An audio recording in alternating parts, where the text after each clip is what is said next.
जो नित्य जप जो जाप किस देवता ने आज मेरा दिल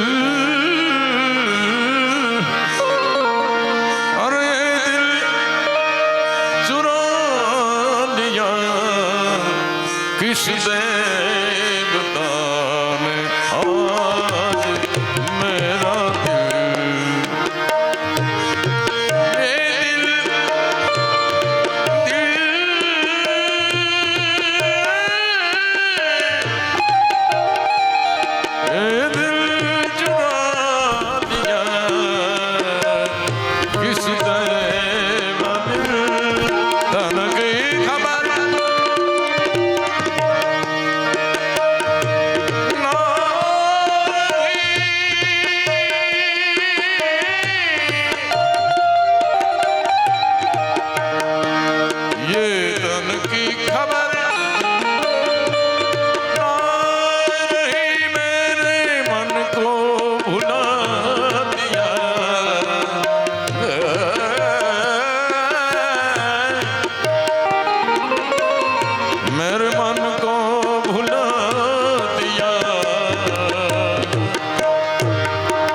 किस देवता ने किस देवता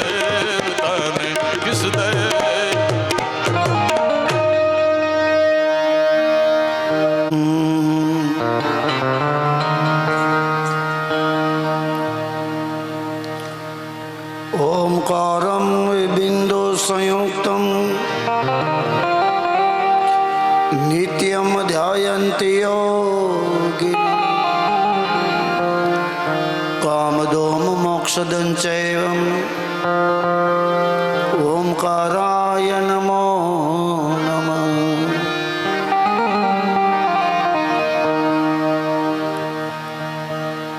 हे मारा घटમાં બિરાજતા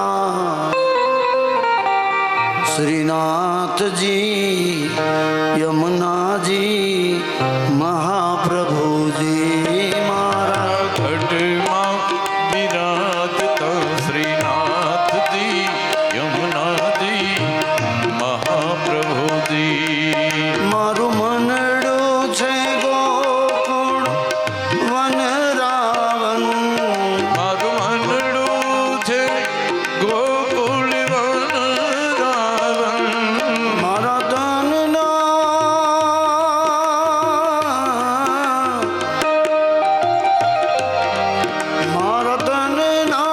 આંગણિયામાં તુલસીના વન મારા પ્રાણ જીવન એ મારા ઘટમાં બિરાજતા શ્રીનાથજી યમુનાજી મહાપ્રભુજી ઓ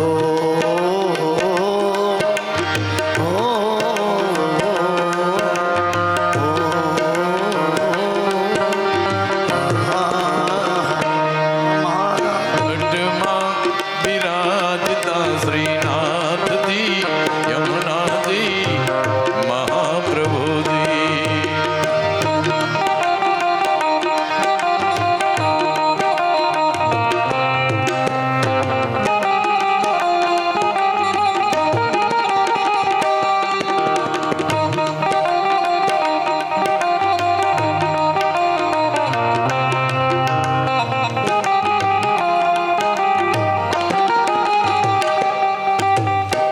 હે મારા આતમના આંગણે શ્રી મહાકૃષ્ણજી હે મારા આત્મના આંગણે શ્રી મહાકૃષ્ણજી મારી આંખો દિશે ગિરધારી ને ધરી મારી આંખો વિશે ગિરધારી રે ધરી મારું તન મન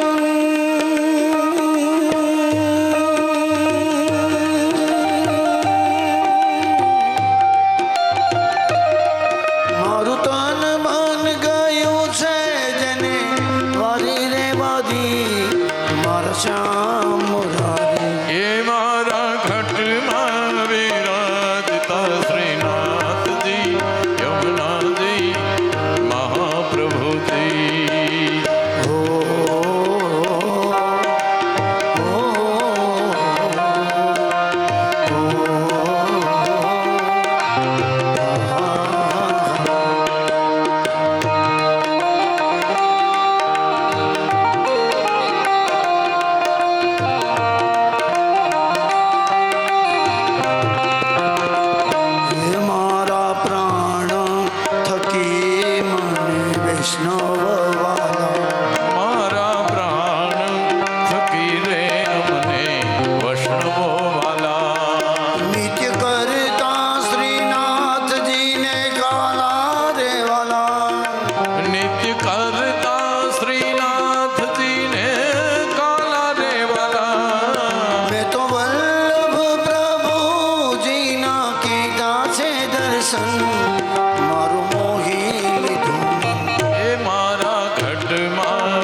પ્રભુજી મારા ઘટમાં બિરાજતા શ્રીનાથજી યમુનાજી મહાપ્રભુજી મારા ઘટમાં બિરાજતા શ્રીનાથજી યમુનાજી મહાપ્રભુ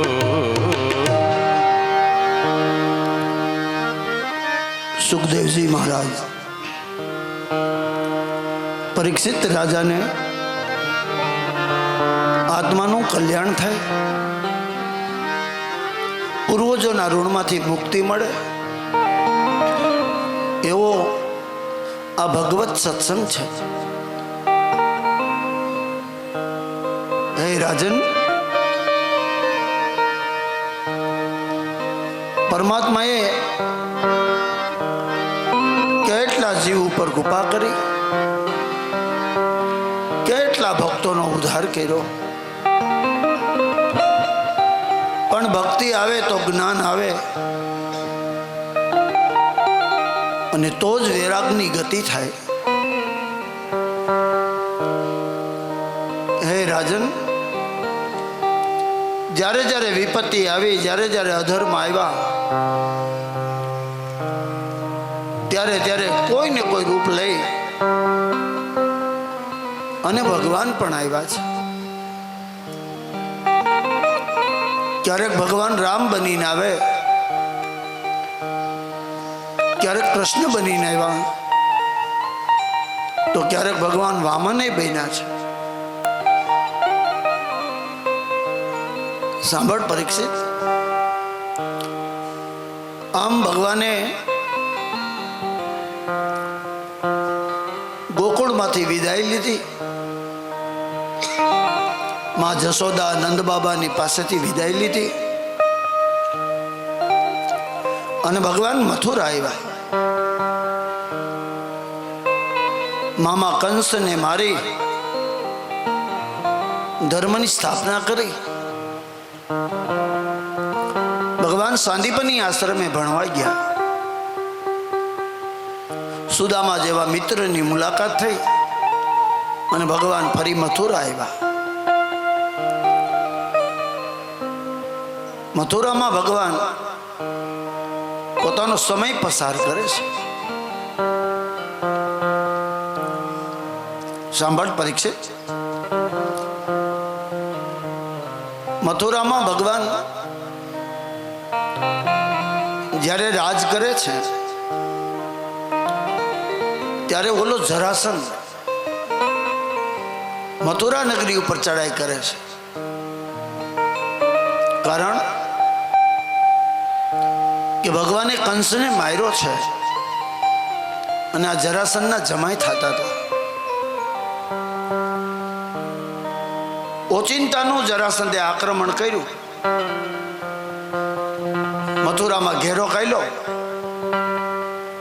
હાહાકાર મચાવ્યો. પણ ભગવાને શું કર્યું? યાદવોને સાથે લીધા, દાઉજી જરાસંઘ સાથે યુદ્ધ કર્યું. તમામ દૈત્યોને ભગવાને માર્યા અને જરાસંઘ રાજાને મારીને જીવતો જવા દીધો. થોડા દિવસ થયા ને જરાસંઘ પાછો આવ્યો. ફરી ભગવાન તમામ યાદવોને લઈ જરાસંઘ સાથે યુદ્ધ કર્યું. દૈત્યોને મારી નાખે ને જરાસંઘને જીવતો જવા દે. ત્રીજી વાર આવ્યો, પણ ભગવાને તો દૈત્યોને જ મારે, જરાસંઘને જીવતો જવા દે. એટલે એક દી દાઉજીએ કીધું, કૃષ્ણ તું આ જરાસંઘને જ મારી નાખે ને, એટલે પાછો આવે જ નહીં. ત્યારે ભગવાને કીધું, મોટા ભાઈ આપણે ઘરે બેઠા બેઠા ધંધો હાલે છે.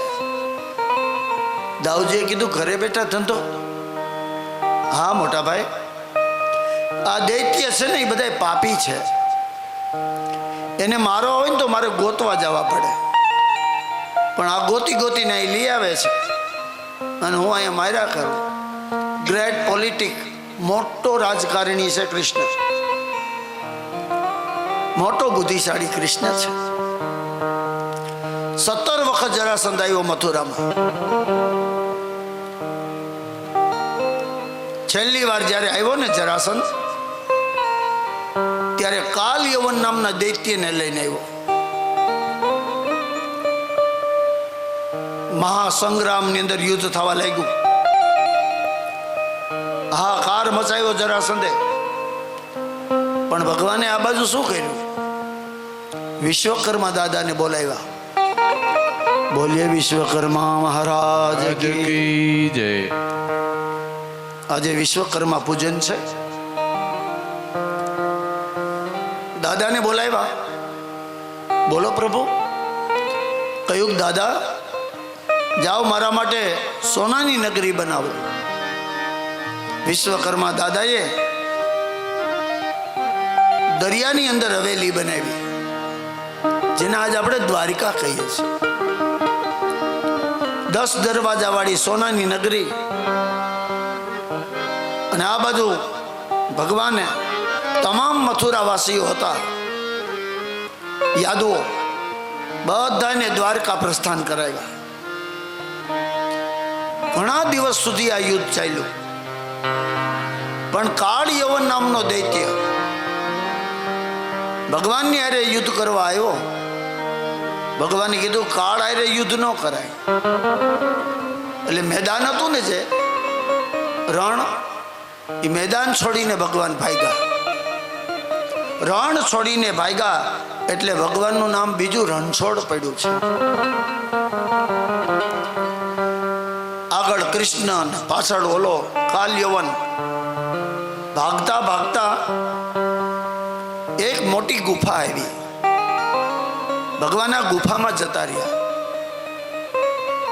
હવે આ ગુફાની અંદર એક મુચકુંદ નામનો રાજા સૂતો હતો. અને એને ભગવાનનું વરદાન હતું કે જાઓ, તમને કોઈ નહીં જગાડે, અને જે જગાડશે ને એ બળીને ભસ્મ થશે. ભગવાન ગુફામાં આવ્યા, મુચકુંદ રાજાને જોયા. ભગવાન સમજી ગયા કે આને જગાડવાનો ટાઈમ થઈ ગયો છે.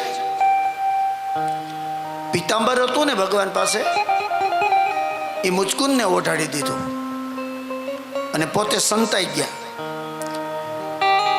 કાલ યવન અંદર આવ્યો, જોયું તો એને એમ થયું કૃષ્ણ સૂતા છે. પાટું મારી અને મુચકુંદ રાજાને જગાડ્યા.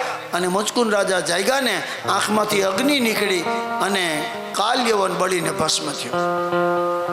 એક કાકરે 2 પક્ષીને મારે, એનું નામ કૃષ્ણ. બાપ, પછી મુચકુંદ રાજાએ કીધું પ્રભુ, મને જગાડવાનું કારણ? ભગવાને કીધું મુચકુંદ, જાઓ તમે સમાજની સેવા કરો. અહીં મુચકુંદ રાજા સમાજની સેવા કરે છે. ભગવાન આ ગુફામાંથી ગુપ્ત રસ્તેથી નીકળી ગયા અને ભગવાન દ્વારિકા આવ્યા. આ બાજુ ઓલો જરાસંધ, એને એમ થયું કૃષ્ણ ગુફામાં છે. એટલે એને શું કર્યું? ગુફાને અગ્નિ આપી. જળજળ જળજળ માંડી બળવા. જરાસંધને એમ થયું કૃષ્ણ બળીને ભસ્મ થઈ ગયા. જરાસંધ રાજા એના ઘરે અને કૃષ્ણ એના ઘરે. બોલે દ્વારિકાધીશ કી જય. હવે ભગવાન દ્વારિકા આવ્યા. હવે કૃષ્ણ કનૈયો નહીં બોલવાનું, હવે તો કાં રણછોડ રાય બોલવાનું અને કાં તો પછી દ્વારિકાધીશ બોલવાનું. ભગવાનનું નામ પરિવર્તન થઈ ગયું. હે મારા દ્વારિકાના નાથ, ભજો રાજા રણછોડ.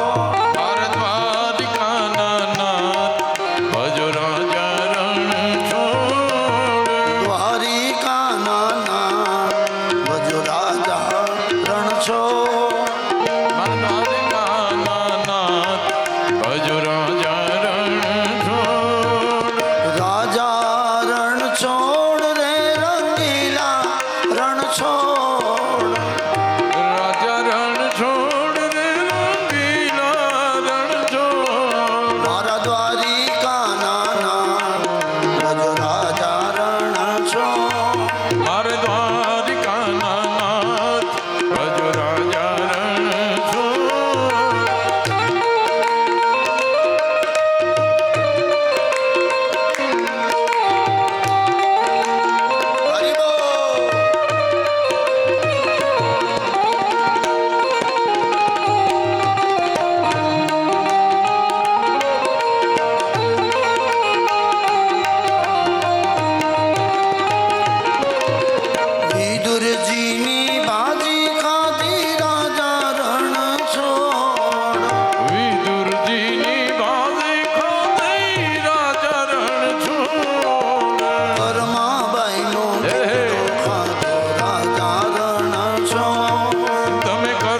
આપણા ગુજરાતની અંદર આવ્યા,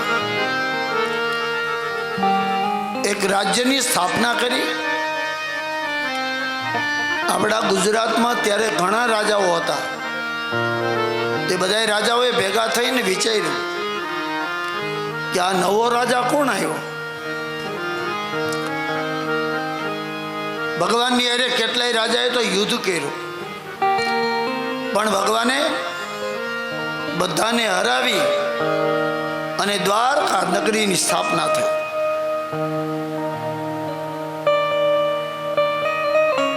ધર્મની સ્થાપના ભગવાને તમામ રાજા મહારાજાઓને હરાવ્યા. દ્વારકાનું ક્ષેત્રફળ મારા ગુરુજી એમ કહેતા કે દ્વારકાથી સોમનાથ, સોમનાથથી જુનાગઢ, જુનાગઢથી ગોંડલ, ગોંડલથી માળિયા મિયાણા, આવડું ક્ષેત્રફળ. એમાં જસદણ આવી જાય. અમારા ગુરુજી આમ કહેતા આવડું ક્ષેત્રફળ. કેમ કે 180 સેના હતી ભગવાન પાસે, કરોડો હાથી, કરોડો ઘોડા, એટલી ગાયું. આવું ક્ષેત્રફળ ભગવાનનું. સુખદેવજી મહારાજ કહે છે કે હવે તો ભગવાન દ્વારકાધીશ થઈને પૂજા. તમામ યાદવો દ્વારકા નગરીમાં સમય પસાર કરે. આંટિયારી ભાખડી સ્ફટિકની માળાઓ, આમ દ્વારકામાં ઠાઠ માઠ હો. હજી પણ તમે જાઓ દ્વારકા, ત્યાંના ભૂદેવો છે ને આજ પણ આમ એવા વાઘા પહેરે, ઠાઠ માઠ. દ્વારકા નગરીની ભગવાને સ્થાપના કરી. તમામ યાદવો નગરીમાં રહે. એકવાર દેવકીએ કીધું, સ્વામી વસુદેવે કીધું બોલો કે આપણે 2 દીકરા છે, એકના તો લગ્ન કરો. કયું દાવજી મોટા છે તો દાવજીના લગ્ન કરી. દેવકી અને વસુદેવજીએ ઉગ્રસેન મહારાજને કીધું, દાદા મારા દીકરા દાવજી માટે કન્યા ગોતો, મારે હવે એને પરણાવવા છે. ઉગ્રસેન મહારાજ દાવજી માટે કન્યા ગોતવા ગયા.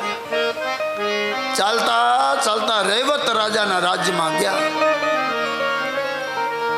આ રૈવત રાજાનું રાજ્ય કયું કે આજનું બરોડા, વડોદરા કહેવાય. રૈવત રાજાનો રાજ્યમાં ઉગ્રસેન મહારાજ આવ્યા અને રેવતી નામની દીકરીનું માગું નાખ્યું. રૈવત રાજાએ આ શ્રીફળ સ્વીકારી લીધું અને ઉગ્રસેન મહારાજ દ્વારિકા આવ્યા. દેવકીને વસુદેવને બોલાવ્યા કે દાવજીની માટે કન્યા પસંદ થઈ ગઈ છે. દાવજી મહારાજને બોલાવ્યા કે દાવજી તારે છોકરી જોવા જાવી છે. તો દાવજી કે મારા મર્યાદા હતી હો દાવજીની, કે પિતાજી તમે ગોઈતા હોય એમાં પછી મારે શું જોવાનું, યોગ્ય હશે. આમ કરીને લગ્નની તૈયારી થઈ ગઈ. રૈવત રાજાએ પોતાના રાજ્યમાં મોટા મોટા સ્તંભ નાખ્યા, તોરણો બાંધ્યા, રેવતીજીના લગ્નની તૈયારી કરી. એમ દ્વારકામાં પણ મંડપારોપણ થયા. યાદવો બધા જાનૈયા બન્યા. ભગવાન કૃષ્ણ પણ જાનૈયા બન્યા. મોટા ભાઈને પરણાવવા જાય છે. યાદવ કુળની જાન નીકળી અને રેવત રાજાના રાજ્યમાં આવી. જાનની આગતા સ્વાગતા થઈ. ઉતારો આપવામાં આવ્યો અને દાવજીને માંડવામાં બેસાડ્યા. નારદજી આવ્યા, કન્યા પધરાવો સાવધાન. દેવજી માંડવામાં આવ્યા. પણ કેવી રીતે આવ્યા ખબર? 2 જણા તેડીને આવ્યા. શું કામ? રેવતીજી હાવ ઠીંગણા હતા. દાઉજીને આમ કેડ હુદી થાય એટલે 2 જણા તેડીને આવ્યા. અત્યારે આપણે બધા રિવાજ કરી દીધો કે બેન માંડવામાં જાય 2 ભાઈઓ આવે, પણ ઓલા તો ઠીંગણા હતા એટલે હાવ ઠીંગણા. માંડવામાં આવ્યા ને તો એ તો દાઉજીને ખબર પડી કે જોવા આવ્યો હોત તો સારું હતું. પછી તો રેવતી હામાં, દાઉજી અંદર અંદર બળે. એમાં કૃષ્ણ તો દાંત જ કાઢે, હું ભાભી મળ્યા છે. એક તો બળે ને એમાં કૃષ્ણ ઘી. અમે મોટા ભાઈ શું ભાભી મળ્યા છે? દાઉજીને એમ થયું માંડવો મૂકીને વયો જાવ. અમારા ઘરનું નથી બોલતો, આમાં લખ્યું છે. બાપ લગ્નના ફેરા ફરાણા, આગળ દાઉજી પાછળ રેવતી. આવ ઠીંગણી કજોડી જોડી છે. માંડ માંડ ફેરા ફર્યા. પછી રેવત રાજાએ ગાડા ભરીને કરિયાવર કર્યો અને રેવતીને વિદાય કર્યા.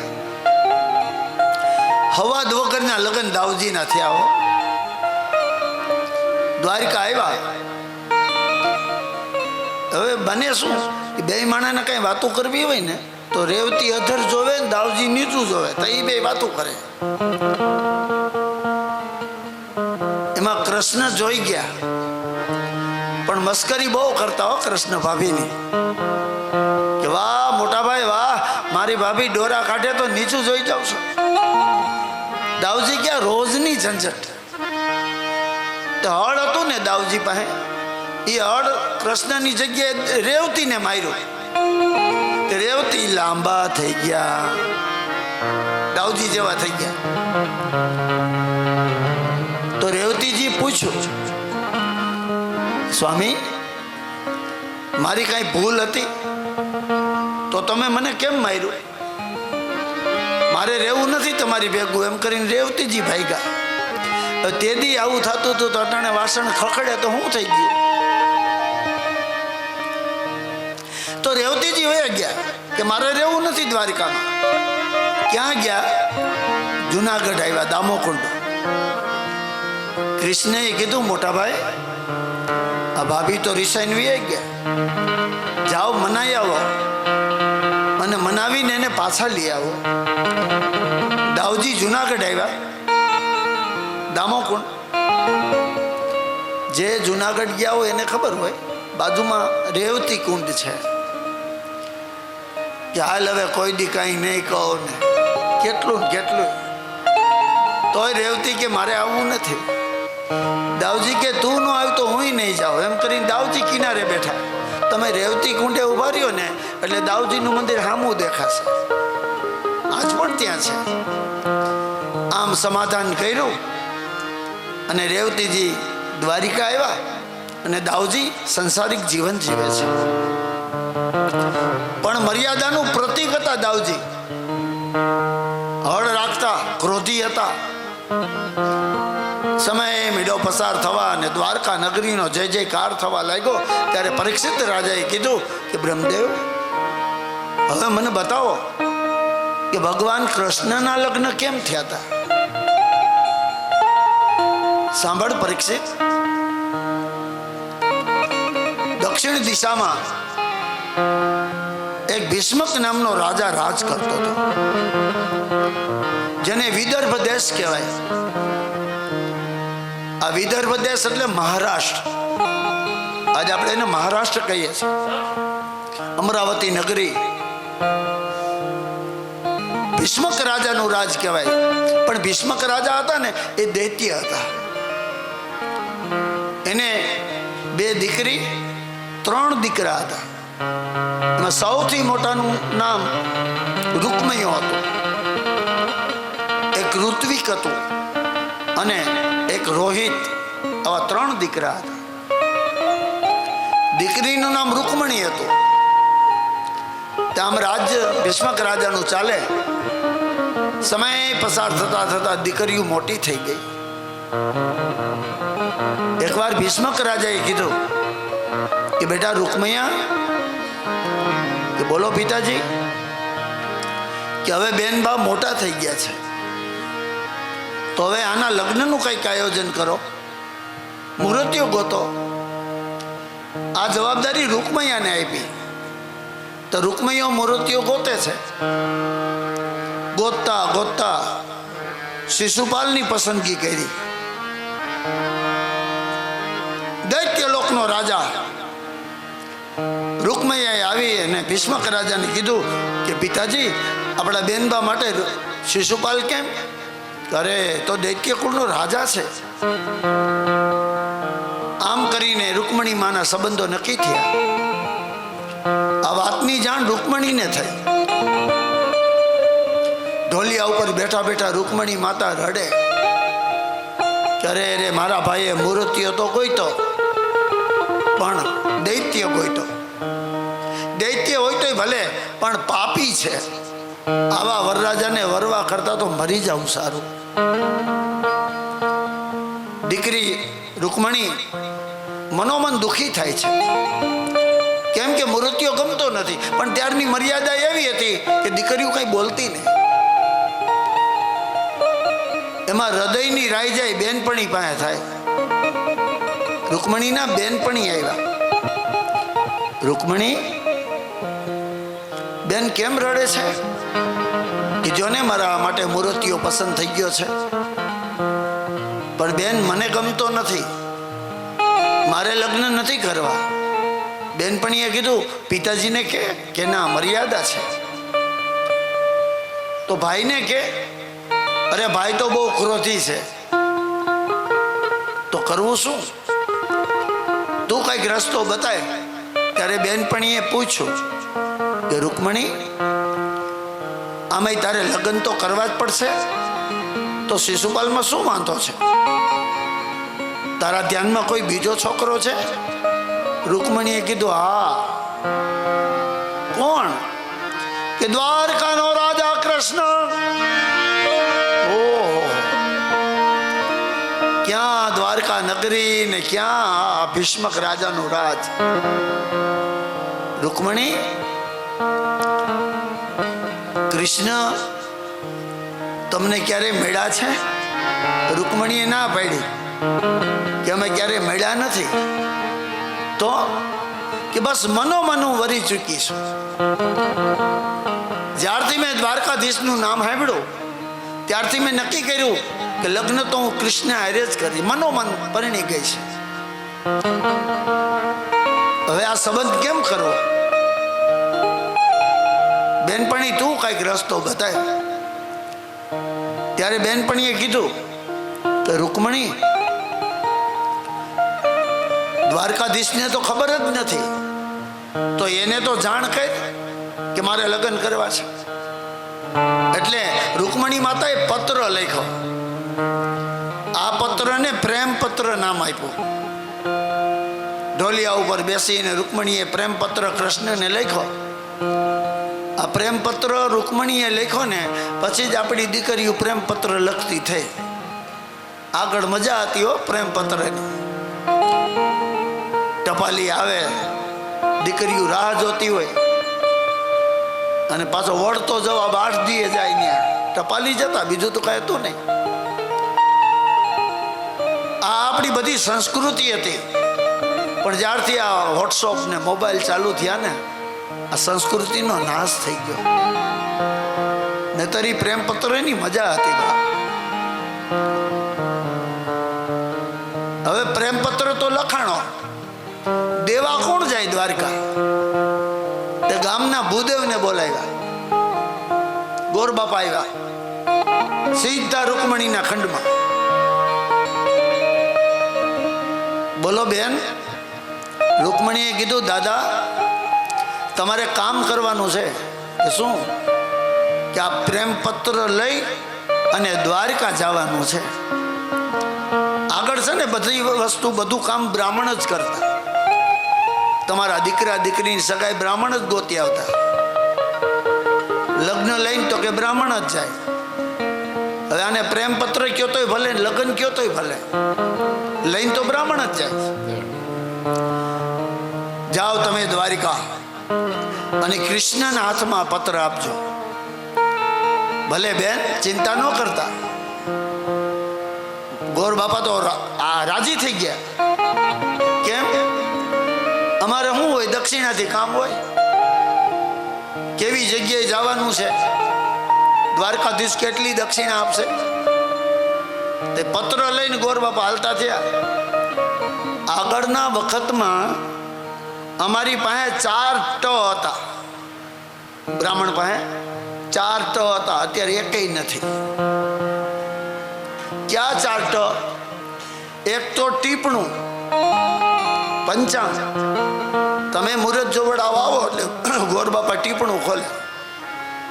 પછી ગોર બાપા જે મુહૂર્ત આપે ને એ જ મુહૂર્ત તમે લોકો માન્ય રાખતા. હવે એ ટીપણું તો ગયું. કેમ કે અમારી મોર તો તમે હોશિયાર છો. બ્રાહ્મણ મુહૂર્ત આપે એ પેલા તમે કહી દો કે આ 1:30 વાગ્યા બરાબર છે. આ ટીપણું ગયું. બીજો ટ, ટાયડું ઘોડું. આગળ રાજા મહારાજાઓ રાજ કરતા તો ઘોડા હાકી હાકીને ટાયડા થાય ને પછી બ્રાહ્મણને દઈ દે. એ બ્રાહ્મણ ઘોડા ઉપર બેહીને જતા. ત્રીજો ટ, ટીપણ. ટીપણ એટલે ટિફિન. કોઈના ઘરનું ભૂદેવ જમતા નહીં. બાપ આજ એ ટ ગયો. અને ચોથો ટ, ટબુડી. અમે ટબુડી ભેગી રાખતા અમારા ગઈઢિયા. કોઈના ઘરે પાણી ન પીતા. હવે આ ટ એકઈ નથી હો. અને ભૂદેવ હાલતા થયા. ધીમે ધીમે દ્વારકા નગરી આવી. પાદરની પનિહારી પૂછું મારી બેન, એ જી પાદરની પનિહારી પૂછું મારી બેન રે, કયું રે એ નગર ને કોણ રાજ્યો. ગોમતી નદીને કાંઠે યાદવોના પત્નીઓ ઉભા હતા. કીધું ગોર બાપા આ દ્વારકા નગરી છે. ઓહો, મારે જ્યાં જવું તું ત્યાં પહોંચી ગયો. સીધી બજારમાં ગોર બાપા હાલ્યા જાય. મુખ્ય દરવાજો આવ્યો અને જે દ્વારપાલો હતા ને એને કહ્યું કે હું વિદર્ભ દેશથી આવું છું, બ્રાહ્મણ છું અને મારે ભગવાનને મળવું છે. પણ ત્યારે ભગવાન સભા ભરીને બેઠા હતા. ચંદ્રવંશની સભા. ચંદ્રવંશી રાજાઓ બધા બેઠા હતા. ભીષ્મક રાજા, ઉગ્રસેન મહારાજ, વસુદેવ, ચંદ્રવંશી રાજાઓ બધા બેઠેલા. ભગવાન કૃષ્ણ દાવજી બેઠા હતા. એમાં ઓલા ભૂદેવ આવ્યા અંદર. રાજા ધીરાજ કૃષ્ણનો જય હો. પધારો પધારો ભૂદેવ. કેમ આવવાનું થયું?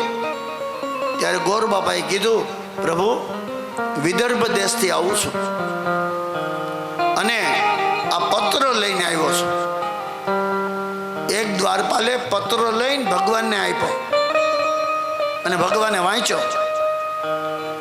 વાંચીને પાછો હંકેલીને મૂકી દીધો. તે બધા રાજા કૃષ્ણ સામું જોવે હો. દાવજીએ કૃષ્ણ સામું જોવે. તે દાવજીએ તો પૂછ્યું કે એમાં શું લખ્યું છે? કોઈને કહેતો નથી કે મોટા ભાઈ તમારે વાંચવા જેવું નથી. દાવજીએ કીધું, અરે લાવ મને વાંચવા દે. પરાણે પત્ર આંચકી લીધો અને દાવજીએ વાંચ્યો. તેમાં લખ્યું હતું, પ્રિય મારા સ્વામીનાથ, હું તમને તન મન ધનથી વરી ચૂકી છું. શિશુપાલ મને પરણવા આવશે. એ પેલા તમે મારી સાથે આવો અને મને લઈ જાઓ, નહીતર હું મારા દેહનું બલિદાન આપી દઈશ. લીખતી રૂકમણી. ગોર બાપાની ઓલો પત્ર દાવજીએ વાંચ્યો. કૃષ્ણ કે મોટા ભાઈ કોઈને કહેતા નહીં. દાઉજી કે કોઈને કહેવાની વાત તો તું કરે છે, આ પત્ર તો ભરી સભામાં જોરથી વાંચવો છે. અને તેથી જોરથી પત્ર વાંચ્યો. કોને વાંચ્યો? ઓલા ભૂદેવે વાંચ્યો. ત્યારથી દ્વારકામાં એક પ્રથા થઈ ગઈ કે પ્રેમપત્ર જોરથી વાંચવાનું. આજ તમે દ્વારકા જાઓ ને એટલે રાત્રે 9 વાગે આ પ્રેમપત્ર આજ પણ વંચાય છે અને જોરથી વંચાય છે. હવે તો દ્વારકા નગરીમાં આમ સરાઉન્ડિંગ ગોઠવી દીધું, સાઉન્ડ. એટલે બજારમાં આપણે ઊભા હોય ને તોય રૂકમણીનો પ્રેમપત્ર સમજાય. આજ પણ જોરથી વંચાય છે. પછી તો ગોર બાપાને ઉતારો આપ્યો. સમય મીડા પસાર થવા અને ભગવાને કીધું, જાઓ ભૂદેવ, યોગ્ય સમય આવે ને હું મારું કામ કરી જઈશ. ગોર બાપા આવ્યા વિદર્ભ દેશ અને માં રૂકમણીને મળ્યા કે માં, તમારું કામ હું કરી આવ્યો છું. સમય મેળો પસાર થવા સુખદેવજી મહારાજ કહે છે કે હે પરીક્ષિત, પછી શું બન્યું? રૂકમણીના લગ્નનું ટાણું આવી ગયું. વિદર્ભ દેશને શણગારવામાં આવી. દ્વારકા નગરીને શણગારવામાં આવ્યા. બાપ, સમય પસાર થવા લાગ્યો. મોટા મોટા સ્તંભ નાખવામાં આવ્યા, તોરણો બાંધવામાં આવ્યા. પણ રૂકમણી વિચાર કરે કે હજી નો આવ્યા. એમ કરીને મંડપારોપણ થઈ ગયા. મીંઢોળ બંધાઈ ગયો તોય ન આવ્યા. માતાજીને ચિંતા વધતી જાય છો. એવામાં શિશુપાલની જાન આવી ગઈ. ઢોલ નગારા વાગ્યા. રૂકમણીને વિચાર આવ્યો કે અરે આ તો જાને આવી ગઈ, હજી દ્વારકાધીશ આવ્યા નહીં. જાનને ઉતારો આપ્યો અને જાનમાં બધા દૈત્યો હતા. ઓલો જરાસંધ આવ્યો હતો જાનમાં. તમામ ઉતારે બેઠેલા. એમાં શિશુપાલ તો માંડવામાં આવી ગયો. બસ હવે તો કન્યા પધરાવો એટલી જ વાર. એવામાં ઓલો રૂકમણીયો આવ્યો કે બેન, બોલ ભાઈ, કે આપણામાં નિયમ છે, રિવાજ છે કે દીકરી માંડવામાં જાય ને એ પેલા કુળદેવીના દર્શન કરવા જાય. તો હાલો ઊભા થાવ. રૂકમણીને રથમાં બેસાડ્યા અને વિદર્ભ દેશના સીમાડે માં જગદંબાનું મંદિર, ગિરજા ભવાનીનું. રૂકમણીએ કીધું, જાઓ બેન, દર્શન કરી લ્યો, હું અહીં ઊભો છું. રૂકમણી ગિરજા ભવાની આગળ જઈ અને આંખમાં આંસુડા પાડે છે કે જાન આવી ગઈ, હમણાં મારે હવે માંડવામાં સીધું જવાનું. હે મા ભગવતી, મારા મનના માનેલાને મોકલો. એવામાં ધૂળની ડમરી ઉડી. વંટોળિયો આવતો હોય ને એમ વંટોળિયો આવતો હતો. કેમ? એમાં ભગવાન કૃષ્ણનો રથ હતો અને ઘોડાની હણહણાટી બોલતી હતી. અને મંદિર આગળ ભગવાન આવી રથ ઊભો રાખ્યો અને રથમાંથી નીચે ઉતરી મંદિરમાં જઈ રૂકમણીનો હાથ પકડી અને દોડીને બેહાડ્યા રથમાં. રથ વાળ્યો પાછો અને કૃષ્ણ ભાગ્યા. રૂકમણીઓ જોઈ ગયો, દોડો દોડો, કોઈ રૂકમણીનું હરણ કરી જાય છે, દોડો દોડો. એ ઓલા જાનૈયા બધા આવ્યા અને ભગવાનના રથને ઘેરી લીધો. વચ્ચે ભગવાનનો રથ, ચારે બાજુ બધા દૈત્યો. દાઉજી મહારાજને એમ થયું કે ઓલો એકલો ગયો છે. એટલે દાઉજી મહારાજે યાદવોને લઈને પાછળ આવ્યા અને અહીંયા મહાસંગ્રામ ખેલાણો. મારો મારોના નાદ થવા લાગ્યા. દાઉજી અને કૃષ્ણ બે યુદ્ધ કરે. કૃષ્ણ આમનામ જો આપણે યુદ્ધ કરતા લેશું તો વાર લાગશે. એક કામ કર, તું રૂકમણીને લઈને નીકળી જા, બાકી હું આ બધાને પહોંચી વળીશ. ભગવાન રથમાં રૂકમણીને બેહાડી અને કહેવાય છે નીકળી ગયા. અને દાઉજી અહીંયા મહાભયંકર યુદ્ધ કરે છે. આ લગ્નને કહેવાય ગાંધર્વ લગ્ન. લગ્નના ઘણા પ્રકાર છે, પણ આને ગાંધર્વ લગ્ન. કોઈની દીકરીને લઈ અને લઈ આવે ઘરે, આને ગાંધર્વ લગ્ન કહેવાય. કૃષ્ણએ આવા લગ્ન કર્યા. બાપ ભગવાન દ્વારકા નગરીના સીમાડે આવ્યા રૂકમણીને લઈને, અને સમાચાર આપ્યા દ્વારકામાં દેવકીજીને કે પોખવાની તૈયારી કરો. કેમ કે કૃષ્ણ પરણીને આવે. વસુદેવે કીધું એને કહેજો દ્વારકામાં પગ ન મૂકે. કેમ કે આમ કોઈની દીકરીનું હરણ કરી આવાય, આને લગ્ન ન કહેવાય. એને કહી દો દ્વારકામાં ન આવે.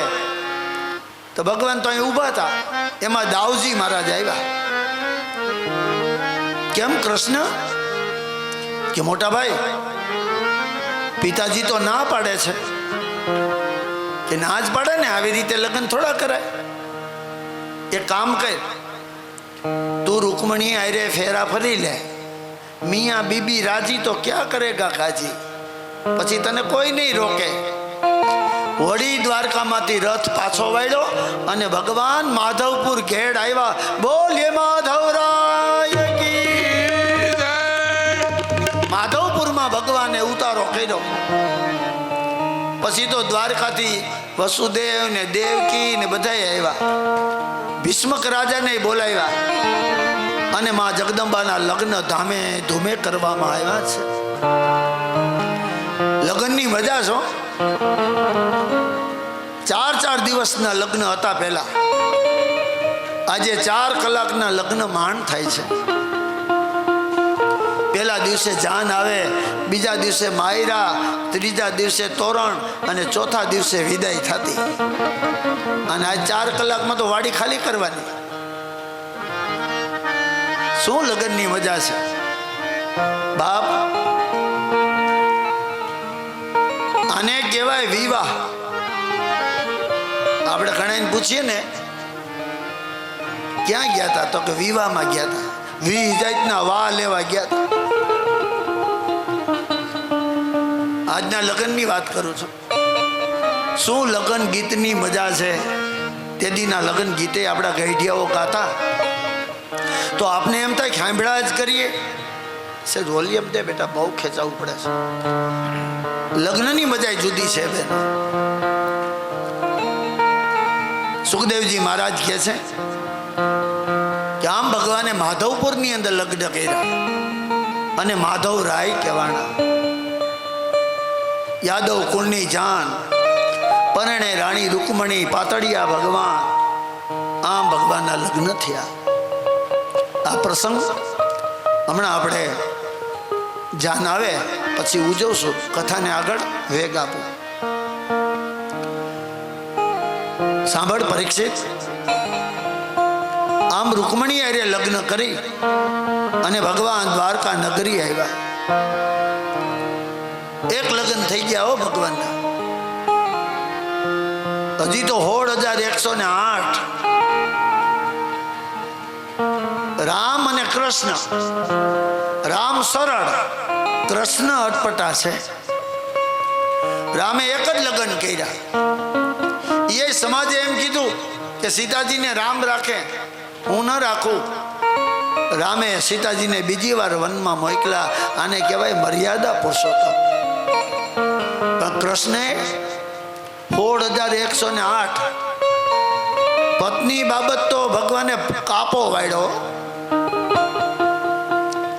સાંભળ પરીક્ષિત, હવે બીજા લગ્ન ભગવાને ક્યાં કર્યા ઈ તને કથા બતાવું. આમ દ્વારકા નગરી, તમામ યાદવો દ્વારકા નગરીમાં રાજ કરે. હવે આમાં એક યાદવ ભગવાનનો સૂર્યનારાયણનો ભગત હતો. નામ હતું એનું સતરાજીત. નદી જાય અને સૂર્યનારાયણને ખોબા ચડાવે, એમાં એક દિવસ સૂર્યનારાયણ ભગવાન પ્રસન્ન થઈ ગયા. માગો માગો સતરાજીત, તમારે શું જોઈએ? ત્યારે સતરાજીતે કીધું, પ્રભુ એવી વસ્તુ આપો કે સમાજમાં મારી કીર્તિ વધે, મારું મોટું નામ થઈ જાય. સૂર્યનારાયણ ભગવાને સતરાજીતને મણી આપ્યો, જેને આપણે સ્વયંતક મણી કહીએ. સૂર્યનારાયણ ભગવાને કીધું કે જા સતરાજીત, આ મણી છે ને તને રોજ સવારમાં સોનું આપશે અને તારી સંપત્તિ વધી જાય. મણીને લઈને સતરાજીત ઘેરે આવ્યો, પણ સવારમાં ઉઠે ને એટલે 8 ભાર હોનું તૈયાર હોય. દિવસે દિવસે મીંડી સંપત્તિ વધવા, અને સંપત્તિ વધ્યું, સતરાજીતની નામનાય વધી, કીર્તિ વધી, અઢળક સંપત્તિનો માલિક બની ગયો સતરાજીત. આ વાતની જાણ ભગવાન દ્વારકાધીશને થઈ, એટલે સતરાજીતને રાજમાં બોલાવ્યા. પ્રણામ પ્રભુ. કે સતરાજીત, આ તમે એવું શું કરો છો કે તમારા સંપત્તિમાં વધારો થાય છે? ત્યારે સતરાજીતે કીધું કે દ્વારકાધીશ, મને સૂર્યનારાયણ ભગવાને એક સ્વયંતક મણી આપ્યો છે, અને આ મણીને કારણે મારી ધન સંપત્તિ વધે છે. ત્યારે દ્વારકાધીશે કીધું, સતરાજીત, આ મણી મને દે, હું દ્વારકામાં રાખું અને એના દ્વારા હું સમાજની સેવા કરું. પણ સતરાજીતે ના પાડ્યો કે નહીં મહારાજ, મણી આપવા માટે હું તૈયાર નથી. ભગવાને કીધું ઠીક છે, આ તો સમાજની સેવા કરવા માટે. આમ દિવસો વીતી ગયા. એકવાર સતરાજીતને ભગવાને બોલાવ્યો કે જાઓ, તમારે હસ્તિનાપુર જવાનું છે. રાજનો કારભારી હતો, કોઈ કામ અર્થે ભગવાને એને હસ્તિનાપુર મોકલ્યો. પણ પાછળથી શું બન્યું? સતરાજીતનો એક ભાઈ હતો અને એનું નામ હતું પ્રસેત. પ્રસેતને તો અભિમાન આવ્યું. સત્તા વધે ને એટલે અભિમાન આવે, સંપત્તિ વધે ને એટલે અભિમાન આવ્યા વિના રહે જ નહીં. તો મણી હતો ને એને ડોકમાં પહેર્યો અને બધાને બતાવવા નીકળ્યો, જુઓ હવે અમારે કોઈની જરૂર નથી. અરે દ્વારકાધીશ પાસે સંપત્તિ નથી ને, એથી તો 10 ગણી અમારી પાસે છે. હવે અમારે દ્વારકાધીશની જરૂર નથી. આમ બધાને અભિમાનમાં બતાવે. એમ કરતા કરતા શું બન્યું? આ પ્રસેત મણીને લઈ અને જંગલમાં ગયો. સાંજનો ટાઈમ, પણ મણી એવો હતો બેનો કે જ્યાં જ્યાં જાય ને ત્યાં અંજવાળું થાય. એટલે જેમ જેમ આમ જંગલમાં આગળ વધ્યો એમ અંજવાળું થવા લાગ્યું. પણ અહીંયા હિંસક પ્રાણી, જેને આપણે સિંહ કહીએ છીએ, એ આખું ટોળું આવ્યું અને પ્રસેત માથે આક્રમણ કર્યું અને પ્રસેતને મારી નાખ્યો.